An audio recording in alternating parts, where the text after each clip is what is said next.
Welcome to the Light Up the Mic podcast with your host, Kimbala Evans. We're in the final days of 2025, and this year has been a very special one. For starters, we're still alive in 25. And 2025 is also the year I kicked off the Light Up the Mic podcast. Yes, finally.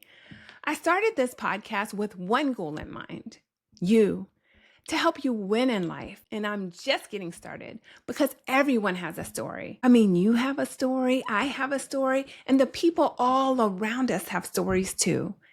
And I truly believe that it's through these stories that we can learn powerful life lessons to help us on this journey called life. And it's always easier to learn from other people's experiences rather than going through the school of hard knocks ourselves. Wouldn't you agree?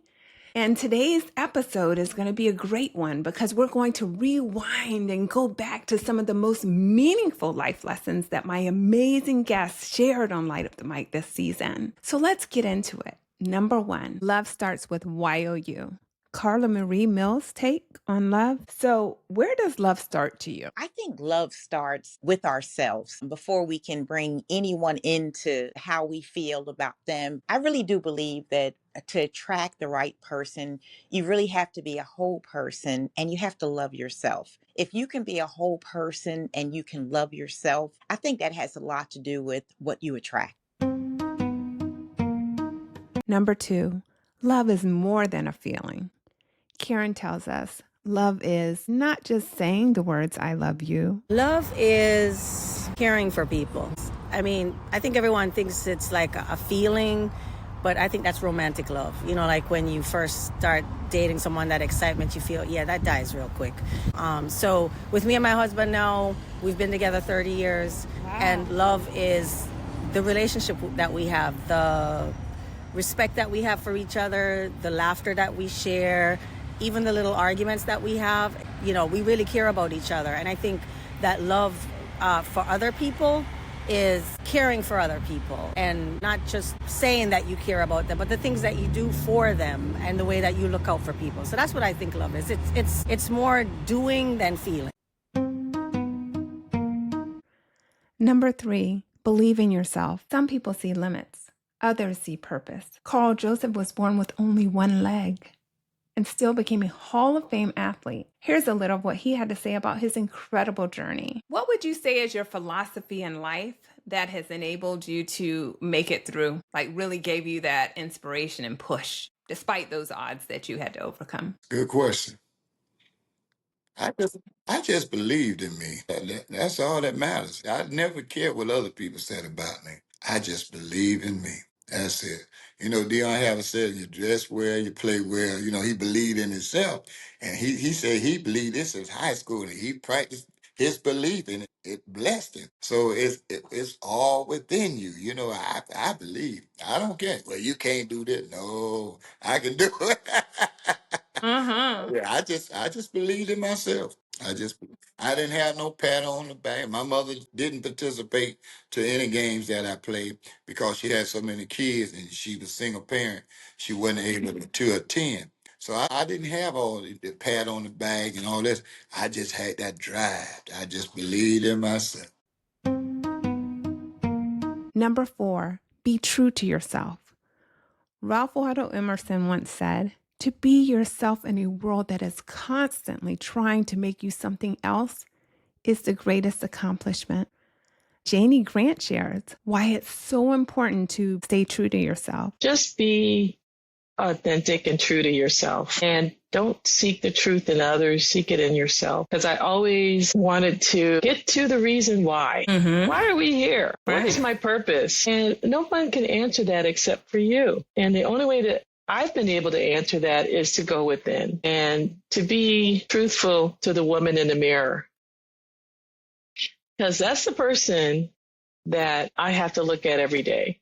And that's the person that I have to be accountable to, is the woman in the mirror. So if you can look at the woman in the mirror and be okay with that person, then you're okay. Because what anybody else has to say doesn't matter, because you have to be true to you. And if you can be that to yourself and authentic, then you're good.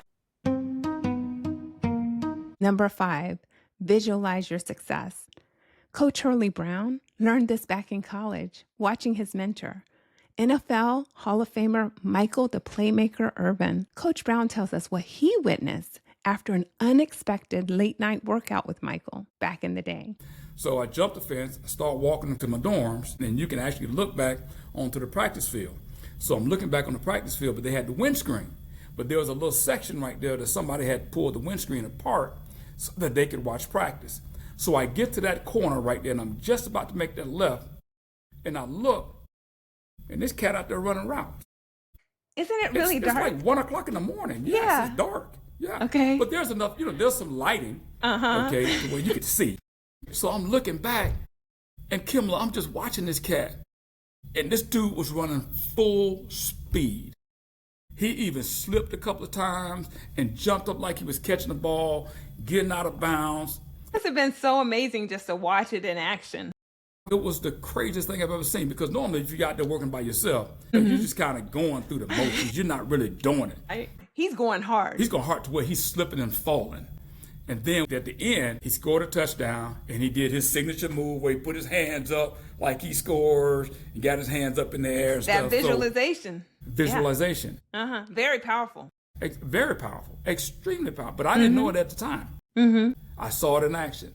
So when he does stuff like that in the game, I'm looking at it like I've already seen it. Right.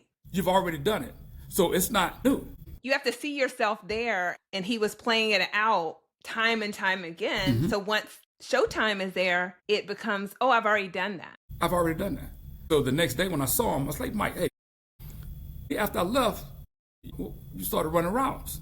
He said, yeah, that was my visualization period. At that time, I'm 18, 19 years old. I don't know visualization. So I'm like, what do you mean? Well, when you look at some of the most successful people there are, this is a part of their process. Seeing it.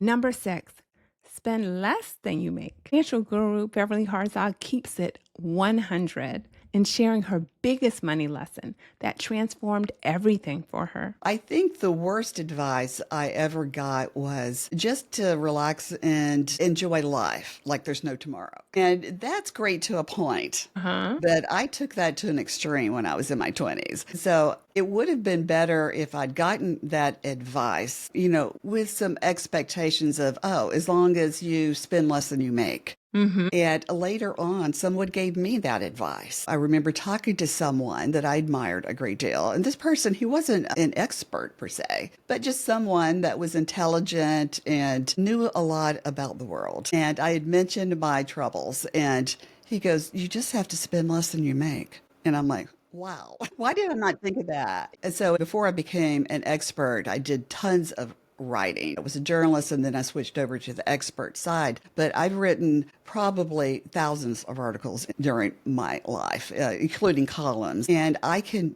break it down into 5 words: spend less than you make. Really. I mean, that's what it all boils down to. You stay out of debt if you do that. Right. But one thing I will add is that works if you have an emergency fund, because if you don't have an emergency fund, if you need a new roof on your house, or somebody has a medical condition and you have a lot of out-of-pocket expenses, that can destroy your finances. So together, spend less than you make, have an emergency fund. Number 7, letting go is a superpower. Myra McAvoy tells us how sometimes just letting go could be the best answer. Honestly, I have a quote that I love. It's from the Bible. It's, be still and know that I am God. Beautiful. I love that. And especially my personality, you know me very well. I'm competitive. I'm a go-getter. I make things happen. And as a mother, that's not great. So in some respects, where, when we were working, we were like, go, go, go, go, go. Yeah. You've got to have more balance. So I've learned to let go and let God, because it's not just me making these decisions. I'm not controlling it. There's a whole bunch of players. And when you let go, really, when you should, there's things that, you got to make things happen. I mean, that's when really you see the miracle of life. Things turn out a billion times even better than you could ever hope for. Number 8, time over money. Walt understands this very well, and he drops some real wisdom on life and money here. Time is a resource you can't get back. Time is actually more valuable than money because you can have all the money in the world, but as Bob Marley said, money can't buy life. That's right. Somebody told me, a wise man said, if a man loses his virtue, he can be reborn and get it back. You lose some money, you can change your strategies and maybe regain it. But when you lose time, you can't get that back. So social media drains a lot of our time, especially if it's not information that you can build from. Excellent. What advice or tips do you have for anybody that could be struggling right now with their finances? You were just talking about you could lose your money, but you can build it back. Budget. You have to take care of the essentials and stay within your means. If you don't need a 5,000 square foot house because it's just you, get what will accommodate you. Get the 5,000 later once you build your capital. So you have to budget. Don't participate with the Joneses. I've had the Porsches, I've had the Mercedes, and I still have my Ford Explorer that I had 15 years. So, all that other stuff in flash, nobody knows you as much as you know what's in your bank and what's in your investment. So budget. Number 9, the power of the pause. Lene Blaze reveals the power of the pause when you find it too challenging to keep pushing. It's okay if right now you're in a spot where you feel like you can't do the next thing, that you need to stop or quit or take a break or catch your breath. Because if you do take that proper pause and you get yourself built back up just right, then you will be in the perfect shape to step into that thing that you really want to do and be. And it is okay to actually take a step back, compose yourself, get yourself together from the inside out, and then move to the next thing later. It will not pass you by. You will not lose your place. You will not lose out on the opportunity. It will wait for you, and it will be even better when you're ready for it. Number 10, practice real gratitude. Sherry Huber discusses how gratitude can be a game changer in life. You think practicing gratitude can help at all? I do, especially if you really practice it. Now, a lot of people will make a list of things they're grateful for, and then it becomes like a to-do list. Oh. But if you really stop and practice it, if you're really with the things that you're grateful for, you focus on it, you feel it, you really get it inside yourself, yes, that will change your life. Absolutely. And in fact, the more we realize that doing that feels really good, feels way better than listening to that in our head, then increasingly we want to focus on that and we want to look for it. We want to turn our attention to what's beautiful and what's good and what's kind and all of the things we're grateful for and that we appreciate. That's where we want the focus of our attention to be, not on making stuff up. And here's a bonus one. Look after yourself. Mark Carruthers tells us this because you're number one. Mark, what's your philosophy or motto in life? Look after yourself. Look after yourself. Yeah, you're number one, and only you can look after number one. And certainly there are others who follow close behind, like your spouse or your children or that sort of thing. But you've got to realize that your health, only you are going to do something about it. So looking after yourself, I love that one because it starts with yourself, and it kind of takes me back to when you're on an airplane and say you have a kid next to you and they get on the microphone and they're going through the safety protocol. And they say when it comes to the mask, you have to put your mask on first before you help the child. So you can't help someone else without helping yourself first. Correct. So being in charge, taking control, and understanding that your health is your wealth. So when you look in that mirror, is that person looking back worth it? Well, I thought the person was worth it for me, but also for my wife, my daughters, my grandchildren. Those are some real gems. And I'm so grateful for every guest who shared their wisdom with us. And I appreciate you too. I wish you all the best this holiday season. I hope it's filled with love, joy, peace, and some really good eats too. If you like what you heard, please pass it on to someone who could use it. And I'd love to hear from you. You can reach out to me at hello@lightupthemic.com with show ideas or feedback. Feel free to send a text or drop a comment also. And one more thing. As a University of Miami alum, I'm so happy to see my Miami Hurricanes in their first college football playoffs. And they're in it to win it. So let's go Canes. That's all for now. Much love to you and keep shining because our world could use more light. Thank you.